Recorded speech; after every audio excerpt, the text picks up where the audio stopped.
झारखंड में हेमंत सोरेन सरकार पार्ट 2 ने काम करना शुरू कर दिया है। इस बार सरकार के सामने राज्य के विकास योजनाओं को गति देना बड़ी चुनौती होगी। शिक्षा से लेकर स्वास्थ्य और ग्रामीण से लेकर कृषि विभाग तक में चुनौतियों की लंबी लिस्ट है। बीजेपी भी ये मानती है कि इस बार कोई बहाना नहीं चल सकेगा।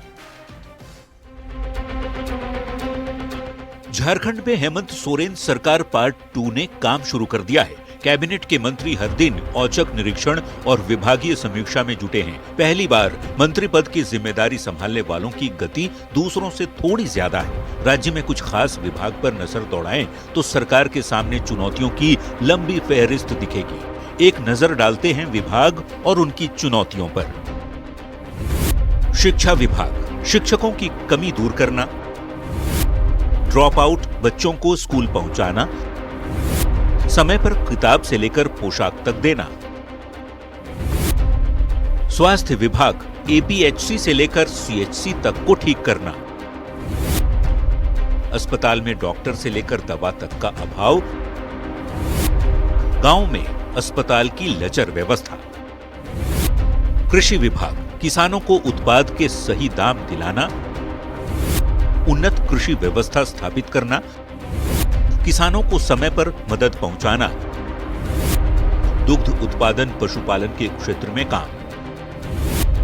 ग्रामीण विकास विभाग, गांव का विकास करना।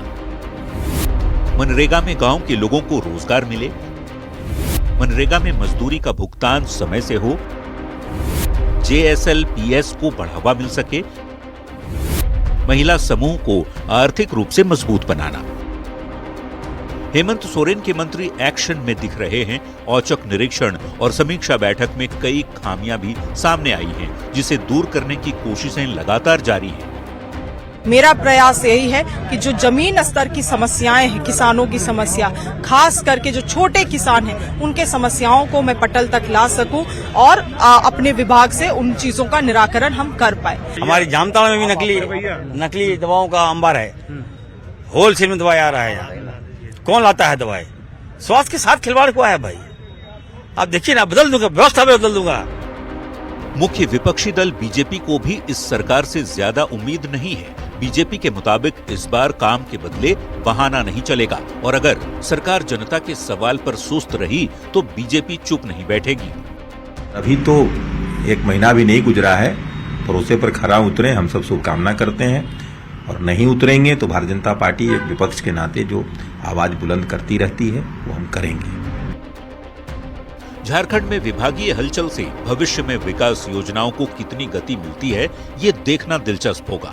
अगर राज्य सरकार जनता से किए वायदे पर खरा उतरी तो इसका राजनीतिक लाभ मिलेगा और अगर पिछड़ गई तो चुनावी राजनीति में भी पिछड़ना तय है। रांची से न्यूज़ 18 के लिए अविनाश कुमार की रिपोर्ट।